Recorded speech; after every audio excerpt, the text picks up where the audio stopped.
Hello student, আজকের আমরা class সিক্সের শতকরার অঙ্ক করব।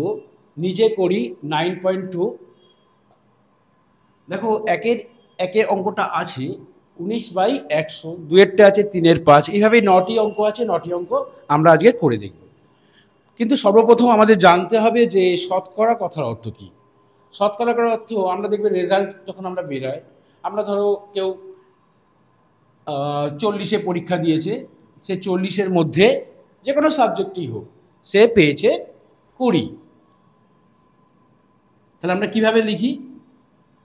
40-এর মধ্যে 20 এইভাবে লিখি। কিন্তু যদি বলে তুমি কত পার্সেন্টেজ পেয়েছো, মানে তুমি কত শতকরায় কত পেয়েছো, আমরা সাধারণত পার্সেন্টেজ কথা বলে থাকি যেটা শতকরায়। তো কত পেয়েছো, তখন আমরা কি করি, এটাকে 100 দিয়ে গুণ করলে আমরা বেরিয়ে যায় শতকরায় কত। তাহলে এই শূন্য আর এই শূন্য কেটে দিতে হবে। ওপরে এই শূন্য ছিল, নিচে 4-এর পাশে শূন্য ছিল। এবার দেখো 2 দিয়ে 10কে কাটলে 5 হয়, 2 দিয়ে 4কে কাটলে 2 হয়। ঠিক আছে, এটা ওপর নিচেই কাটে ভগ্নাংশের ক্ষেত্রে গুণের, যেটা আগেও আমরা দেখেছি। তাহলে এবার দেখো নিচে 2 আছে, ওপরে 20 আছে। তাহলে 2 1-কে 2, 2 10-এ 20। তাহলে কত আসলো?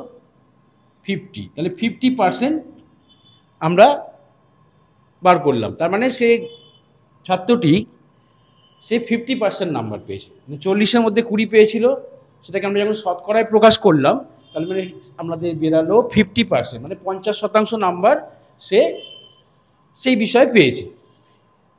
আসলে শতকরা কথার অর্থই হলো 100-র মধ্যে কত, মানে 100 ভাগের মধ্যে কত পেয়েছে সেটা বার করা। তো এবারে দেখো এই অঙ্কটিতে দেখো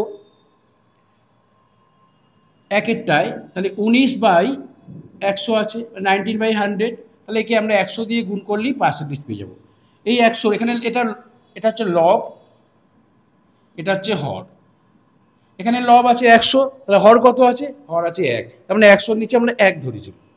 ঠিক আছে, এটা মনে মনে ধরে নেবে।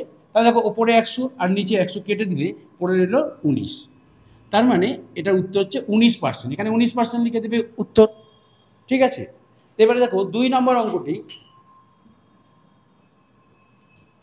2 নম্বর অঙ্কটিতে আছে যে 3/5-কে শতকরায় প্রকাশ করতে হবে, 3/5 ইজুকাল টু, এখানে দেখো কত পার্সেন্টেজ বার করতে হবে। এটা হচ্ছে পার্সেন্টেজের চিহ্ন। পার্সেন্টেজের চিহ্ন হচ্ছে এইটা, এটাকে বলা হয় পার্সেন্টেজের চিহ্ন বা শতকরা চিহ্ন। তো 3/5 আসে, 3/5। আচ্ছা, এই যে এটা একটা ভগ্নাংশ রয়েছে, তাহলে 3/5 মানে কত? এখানে যেরকম 19/100 ছিল, মানে 100-র মধ্যে 19, তাহলে এখানে 5 ভাগের মধ্যে সে 3 ভাগ পেয়েছে। তো এটাকে আমরা যদি একটু ভালো করে ব্যাখ্যা করি তাহলে দেখতে পাবো যে আমরা যখন ঐকিক নিয়ম শিখেছিলাম, তার মানে 5 ভাগের মধ্যে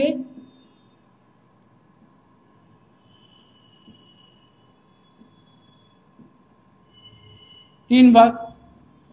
তাহলে 3/5 মানে 3/5 কথার অর্থ কি?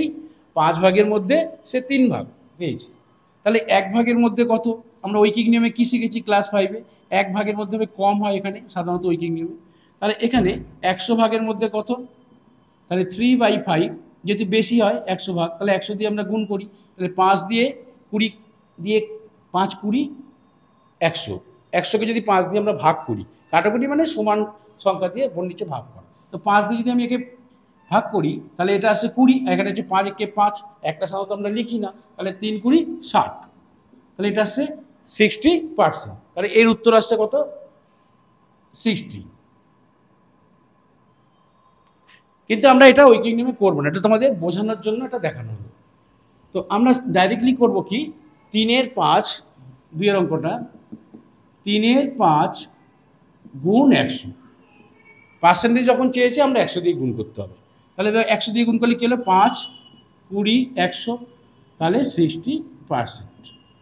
এবার দেখো 3-এর অঙ্কটা দিয়েছে 7/10 মানে 7/10। এটাকেও শতকরায় প্রকাশ করতে হলে কী করবো? 7/10 ইন্টু 100। তাহলে 100 দিয়ে গুণ করলাম। 100 দিয়ে যদি গুণ করি কি আসবে? এই 10 10-এ 100 কেটে গেল, তাহলে 70%। তাহলে 3-এর উত্তরটা হবে 70%। এই যে পার্সেন্ট চিহ্ন পাশেই দেওয়া আছে। এবার 4 নম্বর অঙ্কটা একটু খেয়াল করো, এটা দশমিক ভগ্নাংশ আছে। তো দশমিক ভগ্নাংশ তাহলে কী করতে হবে আমাদের? এটা মুছে দিচ্ছি। এবার দেখো 4 নম্বর অঙ্কটি আছে 0 0.21। তাহলে আমরা কি শিখেছি, একে যদি সামান্য ভগ্নাংশে পরিণত করতে হবে, দশমিক ভগ্নাংশ থেকে সাধারণ ভগ্নাংশ সামান্য ভগ্নাংশে পরিণত করতে গেলে এরপরে লিখবে 2.1, পয়েন্টের আগে শূন্যটা লিখি না, আমরা লেখার দরকারও নেই, এই পয়েন্টটা আছে এটা বোঝাতেই শূন্যটা ব্যবহার করা হয়। তো 2.1 মানে 21 আছে, উপরে লিখলাম। আর এখানে পয়েন্টের জন্য আমরা 1 লিখবো, আর কাউন্ট করব পয়েন্টের পরে কটি সংখ্যা আছে। পয়েন্টের বাঁ দিকে কোনো সংখ্যা থাকলে সেটা কোনোদিন কাউন্ট হয় না, পয়েন্টের ডান দিকে কটা সংখ্যা আছে সেটা কাউন্ট করে আমরা শূন্য লিখবো। পয়েন্টের পরে এই একটা দুটো, তাহলে দুটো লিখলাম। তাহলে এইবার একে 100 দিয়ে গুণ করলে আমাদের পার্সেন্টেজ এসে যাবে। ওপরে 100 নিচে 100 কেটে গেলে একই হয়, তাহলে 100 কেটে গেলে এখানে 1, তাহলে 21%। তাহলে 4 নম্বর অঙ্কের উত্তরটি হলো 21%। এখানে লিখে দিলাম 21। এবার তোমরা ভিডিওটি একটু স্টপ করো, মানে পজ করে নিজেরা পরের অঙ্কগুলো করার চেষ্টা করো, না পারলে আবার ভিডিওটা কন্টিনিউ করবে।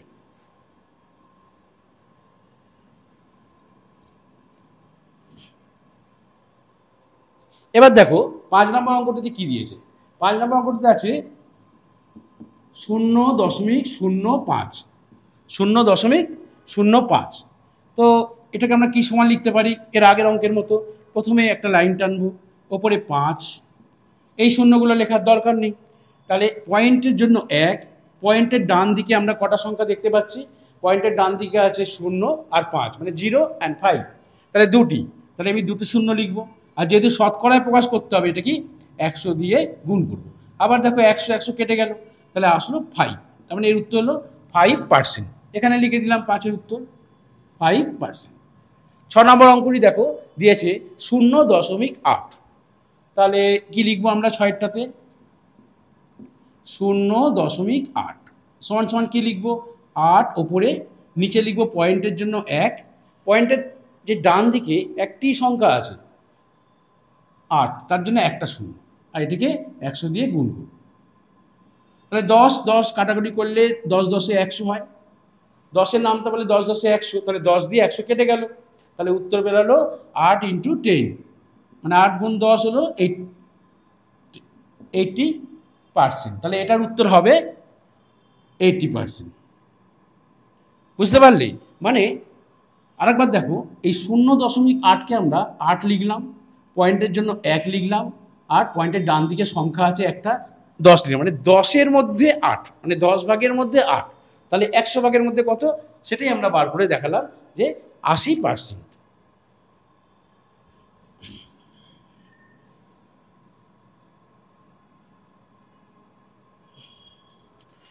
এবারে আমরা 7 নম্বর অঙ্কটি করব।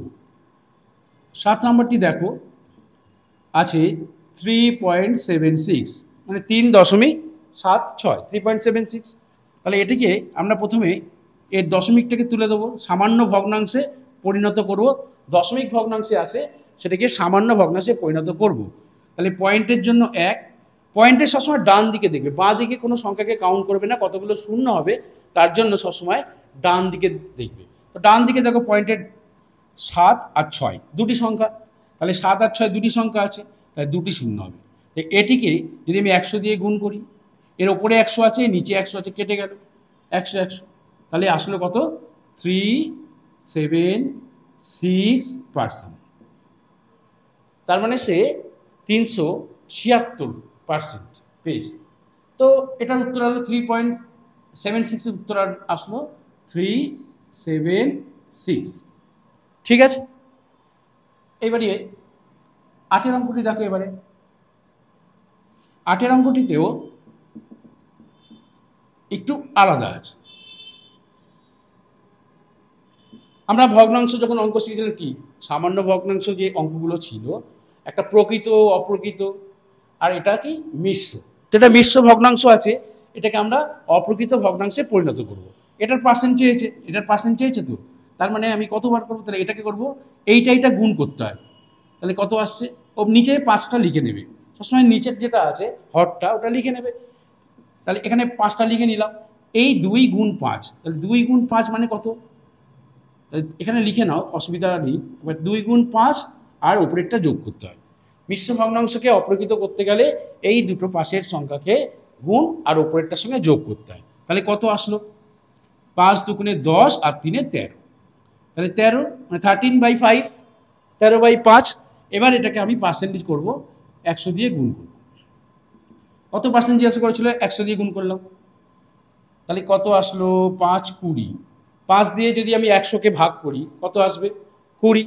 তাহলে এবার 20 আর 13 এটাকে গুণ করলে 13 দুগুণে 26 মানে 260, 260।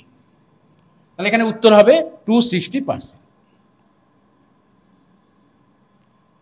এবার 9 নম্বর অঙ্কটি দেখো আছে 2.5। এখানেও আমরা প্রথমে দশমিক ভগ্নাংশটিকে সামান্য ভগ্নাংশে পরিণত করব। তাহলে এখানে লিখব 25 আর নিচে লিখব পয়েন্টের জন্য 1। পয়েন্টের ডান দিকে যটা সংখ্যা থাকে তটাই শূন্য দিতে হয়, ঠিক আছে, এটা ভুল করবে না। তাহলে পয়েন্টের ডান দিকে একটা সংখ্যা শূন্য দিলাম। এবার আমরা 100 দিয়ে গুণ করব। তাহলে 100 দিয়ে গুণ করলে 10 দিয়ে 100কে কাটাকুটি হলে 10, মানে 10 দিয়ে যদি 100কে তোমরা ভাগ করো কত আসবে, 10। আর 10 ইন্টু 25 আছে, তাহলে 25 শূন্য। তাহলে আসলে উত্তর 250%। বুঝতে পেরেছো? প্র্যাকটিস করবে অঙ্ক, তবেই পারবে।